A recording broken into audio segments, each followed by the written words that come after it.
పార్టీగా కొంతమంది వ్యక్తులు నిజామాబాద్ తదితర ప్రాంతాల్లో వీడీసీల పేరుతో చేస్తున్నాయి. అనేక సందర్భాల్లో పత్రికల్లో కూడా అపియర్ అయినాయి.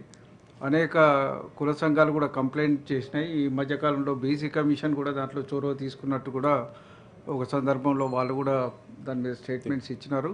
దీని మీద మీతో పాటు గౌరవ చీఫ్ సెక్రటరీ గారికి కూడా మీరు ఇన్ఫామ్ చేయండి. తప్పనిసరిగా జిల్లా యంత్రాంగంతో సమావేశాలు ఏర్పాటు చేసి ఇటువంటిది మళ్ళీ మరొకసారి జరగకుండా చూసే బాధ్యత ప్రభుత్వం మీద ఉంది. ఈ ఎక్స్ట్రా కాన్స్టిట్యూషనల్ అథారిటీ అనేది ఎవరు రాజ్యాంగ వ్యతిరేక శక్తులు ఎవరు ఈ సమాజాన్ని శాసించే దిశగా ఉండకూడదు, పరిస్థితులు మన తెలంగాణలో ఉండకూడదని చెప్పి కూడా సభాముఖంగా మీకు తెలియజేస్తున్నాను. శ్రీ తీన్మార్ మల్లన్న గారు.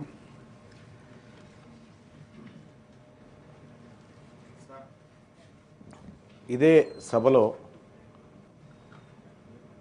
దాదాపు ఒక 4-5 నెలల క్రితం నేను ఈ ప్రభుత్వం ముందు ఒక ప్రశ్నగా పెట్టిన సార్. ఈ తెలంగాణ రాష్ట్రంలో గవర్నమెంట్ కులగణన చేసింది సార్. కులగణన చేసిన తర్వాత దానికోసం కొన్ని కోట్ల రూపాయలు కేటాయించి నిన్న మీరే మెన్షన్ చేసినారు ఎన్ని కోట్లు కేటాయించింది అనేది. కులగణన రిపోర్ట్ ఏది సార్? తెలంగాణ రాష్ట్రంలో మీరు జనాభా లెక్కలు చెప్పారు తప్ప కులగణన అంటే కులాల వారిగా లెక్కలు చెప్తే కులగణన అవుతుంది సార్. దాన్ని కులగణన అని చెప్పి ఎట్లా అనుకుంటాం సార్? ఇప్పటి వరకు అసలు కులగణన రిపోర్టే లేదు ఎక్కడ. డెడికేట్ కమిషన్ వేసారు సార్. అసలు డెడికేట్ కమిషన్ ఏం చెప్పింది సార్? మా బీసీల గురించి ఏమైనా చెప్పిందా? ఏమైనా పాయింట్ ఉందా? అందులో సభ్యులకే తెలియకపోతే సార్, తెలంగాణ రాష్ట్రంలో శాసన పరిషత్తులో సభ్యులకే తెలియకపోతే సభ్యులు అడిగితేనే ఈ ప్రభుత్వం ఇవ్వకపోతే అదేమన్నా దొంగ డాక్యుమెంటా సార్? ఎందుకు ఇవ్వదు సార్ ఈ ప్రభుత్వం? ఈ తెలంగాణ రాష్ట్రంలో మేము ఎంతమందిమో తెలుసుకోవాల్సిన బాధ్యత మాకుంది సార్. ఒక సభ్యుడికే ఈ అధికార యంత్రాంగం ఇప్పటి వరకు ఇవ్వలేదు సార్. నేను ఇట్లా పెట్టినా, తర్వాత రైట్ టు ఇన్ఫర్మేషన్ కింద పెట్టినా, ఇవాళ మీరు మాకు ఆ సమాచారం ఇప్పించాల్సిన బాధ్యత ఉంది సార్. ఎన్నిసార్లు చెప్పినా వాళ్ళు పట్టించుకుంటలేరు సార్ అధికారులు. అసలు తెలంగాణ రాష్ట్రంలో కులగణన చేసిరు, ఓకే, కులగణనలో అందరూ పాల్గొన్నాం. కులగణన అనేటువంటి పదానికి అర్థం కులాల వారిగా లెక్కలు చెప్పినప్పుడు అర్థమవుతుంది సార్. నువ్వు జనాభా లెక్కలు చెప్పినావు, అవతల పడ్డావు. మరి ఇప్పుడు ఏ కులం వాళ్ళు ఎంతమంది ఉన్నారు, మా బీసీఏలో ఎంతమంది ఉన్నారు, మా బుడబుక్కలో ఎంతమంది ఉన్నారు, మా గంగిరెద్దులో ఎంతమంది ఉన్నారు, ఈ లెక్క కావాలి కదా సార్. ఈ లెక్క ప్రభుత్వం చేసి దగ్గర పెట్టుకొని దాచిపెట్టుకుంటారు కదా సార్. ఇది చేసింది ప్రజాసొమ్ముతో చేసినటువంటి సర్వే పబ్లిక్ డొమైన్లో పెట్టకుండా దాచిపెట్టుకుంటుంది. ఎందుకు భయపడుతుంది ప్రభుత్వం ఇది బయట పెట్టడానికి? డెడికేట్ కమిషన్ రిపోర్ట్ సార్, ఏకసభ్య కమిషన్ తోటి వేసినారు సార్. ఆయన రిపోర్ట్ ఇచ్చినారు. ఆ డెడికేట్ కమిషన్ రిపోర్ట్ ఆధారంగా సూచనల మేరకు 42% అని చెప్పి బిల్లులో పెట్టారు సార్. మనం అందరం సపోర్ట్లు కొట్టినాం. కానీ ఆ రోజు నుంచి అడుగుతా ఉన్నాం సార్, ఆ డెడికేట్ కమిషన్ ఏం సూచనలు చేసింది? బీసీ ఏ వర్గాల కోసం ఏం చేసింది, బీసీ బి వర్గాల కోసం ఏం చేసింది, సి వర్గాల కోసం ఏం చేసింది, డి వర్గాల కోసం ఏం చేసింది? ఆ సూచనలన్న బయటికి రావాలి కదా సార్. ఇప్పటి వరకు కనీసం ఒక సభ్యుడికి కూడా ఈ తెలంగాణ రాష్ట్రంలో కులాల వారి పరిస్థితులు, ఆర్థిక స్థితిగతులు, సామాజిక స్థితిగతులు ఒక సభ్యునికే తెలియకపోతే ప్రభుత్వం లెక్కలు చేసి దాచిపెట్టుకుంటే మరి ప్రభుత్వాన్ని ఏమంటారు సార్? ఎప్పుడు ఇస్తారు సార్ మాకు ఈ లెక్కలు? ఈ రాష్ట్ర ప్రభుత్వం సమాధానం చెప్పాలి. ఈ తెలంగాణ రాష్ట్రంలో సార్ గాడిదలు 2000 ఉన్నాయని లెక్క చెప్పింది సార్ ఈ ప్రభుత్వం. మేము ఎంతమంది ఉన్నామో చెప్తలేదు. గాడిదలు 2000 గాడిదలు ఉన్నాయని సోషో ఎకనామిక్ అవుట్లుక్ సర్వేలో ఎన్ని గాడిదలు ఉన్నాయి తెలంగాణలో అంటే 2000 ఉన్నాయని చెప్పారు సార్. పందులు ఎన్ని ఉన్నాయో ఉన్నాయి సార్, కుక్కలు ఎన్ని ఉన్నాయో లెక్క ఉంది. మరి మేము ఎంతమంది ఉన్నాం సార్? తెలంగాణ రాష్ట్రంలో ముదిరాజులు ఎంతమంది ఉన్నారో లెక్క తెలవాలా వద్దా సార్? తెలంగాణ రాష్ట్రంలో యాదవులు ఎంతమంది ఉన్నారో లెక్క తెలవాలా వద్దా సార్? తెలంగాణ రాష్ట్రంలో పద్మశాలీలు, గౌడ్లు, మున్నూరు కాపులు వీళ్ళు ఎంతమంది ఉన్నారో లెక్క తెలవాలి కదా సార్. మరి లెక్క తెలవకుండా నువ్వు లెక్క చేసుకొని దాచిపెట్టుకుంటే ఇది పారదర్శకత ఎట్లయితే సార్?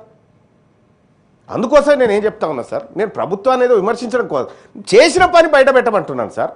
చేసిన పని బయట పెట్టమని చెప్తా ఉన్నా. డెడికేట్ కమిషన్ ఏం చెప్పింది, మేమేం చర్యలు తీసుకోవాలి, మేము ప్రజలకి ఏం చెప్పాలి, వాళ్ళ స్థితిగతులు ఎట్లా అంచనా వేయాలి, మేము అవి ఏం లేకుండా దాచిపెట్టుకొని తాళం వేసుకొని పోతే ఈ ఎన్ని రోజులు దాచిపెట్టగలుగుతారు సార్? మహా అయితే ఇంకొక 2 ఏళ్ళు దాచిపెట్టగలుగుతుంది ఈ ప్రభుత్వం. ఆ తర్వాత ఆ బీరువా తాళం ఎట్లా తీయాలో తెలుసు, ఆ అందులో ఉన్న డాక్యుమెంట్లు ఎట్లా తీయాలనో మాకు తెలుసు. కానీ ఇప్పటికేం చెప్తా ఉన్నా, ఈ ప్రభుత్వానికి రిక్వెస్ట్ చేస్తా ఉన్నా సార్, ఒక సభ్యుడిగా నేను ఈ నిండు సభలో అడుగుతా ఉన్నా తమరి ద్వారా, నాకు కులగణన లెక్కలు కావాలి, నాకు డెడికేట్ కమిషన్ రిపోర్ట్ కావాలి. నాకు ఇచ్చే ఉద్దేశం లేకపోతే పబ్లిక్ డొమైన్లో పెట్టి అక్కడికి పోయి తెచ్చుకుంటా నేను. ఎందుకు ఇవ్వదు ఈ ప్రభుత్వం? కుక్కలకు నక్కలకు లెక్కలు ఉంటాయి సార్ ఈ రాష్ట్రంలో. 2 కోట్ల మంది ఉన్నటువంటి బీసీలకు కులాల వారిగా లెక్కలేదు సార్. ఏం చెప్పాలి సార్ ఈ ప్రభుత్వానికి? మళ్ళీ ఏమన్నంటే మాది వెనుకబడిన తరగతుల సంక్షేమాన్ని కాంక్షించే ప్రభుత్వం లెక్క కనిపిస్తలేదు సార్ ఇది. మేము ఏమంటున్నాం సార్, సొమ్మేమన్నా తీసుకొచ్చి పెట్టమంటున్నాం, మా లెక్క చెప్పమంటున్నాం సార్. మేము అడుగుతుంది మా తలలు లెక్క పెట్టిరు కదా, మా జుట్లు లెక్క పెట్టిరు కదా, ఆ జుట్లు ఎన్నో చెప్పురయ్యా అని చెప్తా ఉన్నాము. ఊర్లలో కూడా సార్ అది గొల్లోల చింత చెట్టు, ఇదేమో కుర్మోల బోరింగు, అక్కడ కుక్క వస్తే కూడా సార్ ఇది కుర్మోల కుక్క అంటారు సార్. ఈ కుక్కలకు కూడా కులాలను పెట్టిరు సార్, పెడితే పెట్టిరు తలగబడ్డాం. కానీ ఇప్పుడు ఏవి సార్ లెక్కలేవి? కావాలి కదా మాకు లెక్కలు. ఈ లెక్కలు ఈ సభ మాకు ఇస్తుందా ఇవ్వదా, ఈ ప్రభుత్వం మాకు లెక్కలు ఇస్తుందా ఇవ్వదా అనేది సూటిగా ప్రశ్న సార్, సూటి ప్రశ్న. ఈ ఇస్తే ఎప్పుడు ఇస్తారు, ఇంకెన్నేళ్ళకి ఇస్తారు? అప్పుడు కేసీఆర్ గారు సర్వే చేసినటువంటిది ఇప్పుడు అది వెబ్సైట్లో ఉంది సార్, వెబ్సైట్లో ఉంది కానీ కులాల వారిగా లేదు సార్. ఇక ఆ సర్వేని జీవ సమాజ్ చేసింది ఈ సర్కారే. ఆ సర్వేని జీవ సమాజ్ చేసి కొత్త సర్వే తెచ్చింది. కొత్త సర్వేకు తండ్రి ఎవడో తల్లి ఎవడో అసలు ఈ సర్వేలో పుట్టింది ఏందో నేను ఒకటి డిమాండ్ చేస్తున్నా సార్ ఈ రాష్ట్ర ప్రభుత్వాన్ని. సర్వే లెక్కలు బయటపెట్టు, కులాల వారిగా బయటపెట్టు, నియోజకవర్గాల వారిగా బయటపెట్టు, మండలాల వారిగా బయటపెట్టు, గ్రామాల వారిగా బయటపెట్టి ఆ గ్రామ పంచాయతీ దగ్గర నువ్వు ఈ పోస్టర్ అంటించి, ఇగో ఈ గ్రామంలో ముదిరాజులకు ఇంతమంది ఉన్నారు, యాదవులకు ఇంతమంది ఉన్నారు, కుర్మలకు ఇంతమంది ఉన్నారు, నాయి బ్రాహ్మణులకు ఇంతమంది, రజకులకు ఇంతమంది ఉన్నారు లెక్కేస్తే ఎవరికి ఏ సంక్షేమ పథకాలు అమలు చేయాలనో కొన్ని ఊర్లలో మేమే తెలంగాణ రాజ్యాధికార పార్టీ మా నాయకత్వంతో మేము చేయించినాం సార్. చేయిస్తే చాలా షాకింగ్ లెక్కలు ఉన్నాయి సార్, చాలా షాకింగ్ లెక్కలు. ఇవాళంటే బీసీలంతా అవేర్నెస్కి వచ్చి ఇవాళ లోకల్ బాడీ ఎలక్షన్లో కానీ అక్కడ ఓపెన్ స్థానాల్లో గట్టిగా పోటీ చేసి మెజారిటీ స్థానాలు కొట్టుకో ఇవాళ చైతన్యం వచ్చింది కాబట్టి సార్. ఈ చైతన్యం వచ్చిన సమాజం అడుగుతుంటేనే నువ్వు లెక్కలు ఇవ్వకపోతే ఇంక నేనేం చేయాలి? ఎవరి కోసం సార్ మేము గెలిచి? మేము ఆ వర్గాల నుంచి గెలిచినటువంటి వాళ్ళము, ఆ వర్గాలకు జరగాల్సిన న్యాయం గురించి నేను మాట్లాడాలి కదా సార్. మాట్లాడితేనే ఈ ప్రభుత్వం ఇయ్యదు సార్. బిల్లు పెట్టినప్పుడన్నా కనీసం ఇవ్వాలి కదా సార్. ఏందో ఏం కథను నువ్వు అది అర్రలో పెట్టుకొచ్చుకుంటావు, ఈడ కాగితం పెట్టి ఇక దీని మీద సప్పట్లు కొట్టుకుంటే మేము సప్పట్లు కొట్టాలి.